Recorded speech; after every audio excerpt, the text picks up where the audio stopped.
Okay, I'm Joy.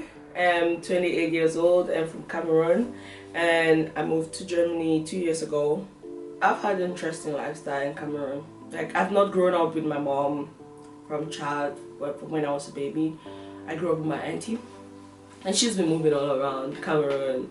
Like, Cameroon is divided into like the French and English part, and we were in the southwest part first. In the first half of my life, from one door to another, like one family member to another, and then up to boarding school where I was for 7 years in boarding school, which is another roller coaster of a lifestyle. Every kid has a different experience. Like, you could live from worst to fine to worst to fine, but in some cases, some kids are just fine. I'm moving from one family member with a different mindset to another has made me grown, but I didn't move all that much. Like, I moved from my grandma and my auntie who brought me up really in a heartwarming environment. That's how my mentality started growing in order to live to love one another despite of their religion, despite of their own background. That's how, and this already made me think,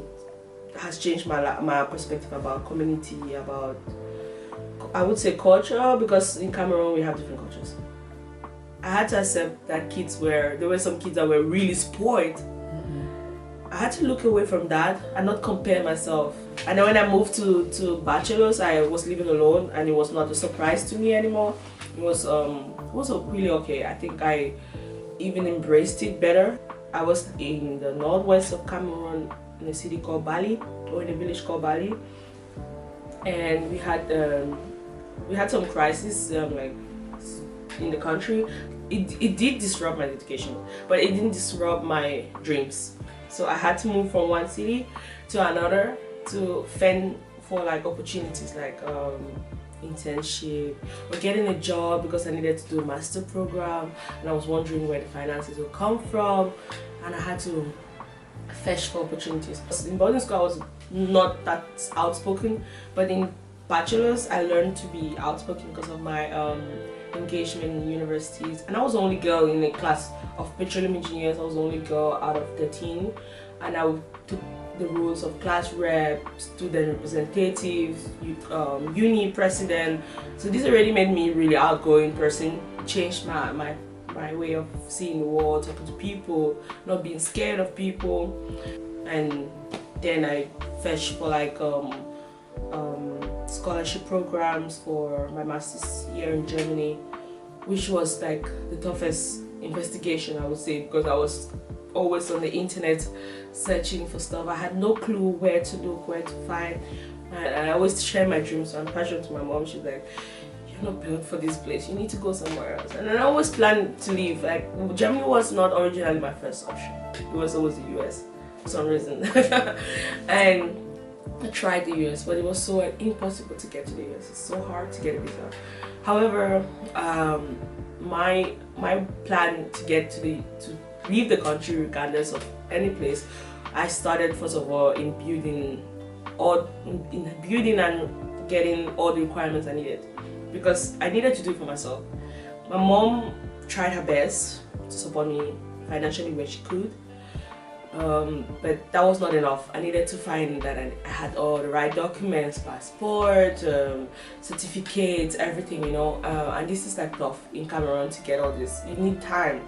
You need practically like half a year to get all your papers right, like your passport, ID card. But anyway, I succeeded to find this one scholarship that leaded me to Germany today. But before that, you need to apply for like you need to make a good application, and you have to wait for like 3 months or 4 months for the results to be out.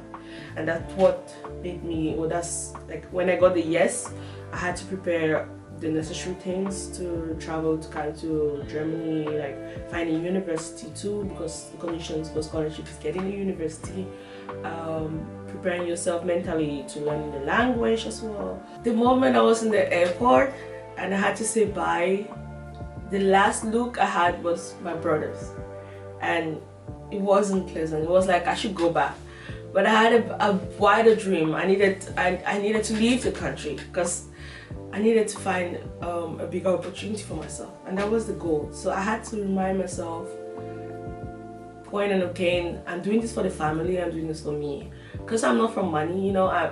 My mom struggled a lot, and I speak about my mom because I see her daily lifestyle every day, and I see how hard it is. Not only my mom, some of my aunties and uncles.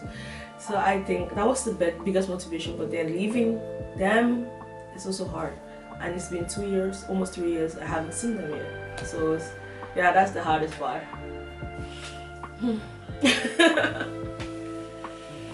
But the moment I stepped into Germany, the airport, the only thing I could listen to was the announcement. But from the people, you could see that I could notice that I'm being seen from my color different. I felt visualized, like people staring and all. That was just one fact about it. But the moment I stepped out into the city, that was even much more obvious. I would like to stay here longer, get some work experience, which I'm already on the progress of doing, and see where the world takes me, I guess.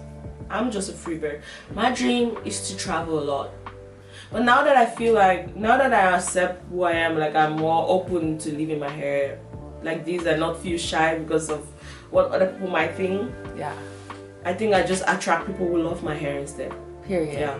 And the people who surround me really love me for however my hair is, stuff like this, and I feel much more comfortable. Who I am today is someone who make people happy. I just bring light. I'm just so positive, I guess, and I hope it never dies. I hope nothing makes my light dim. Great. You did good. I think you're a natural storyteller. I am. No, genuinely. Really.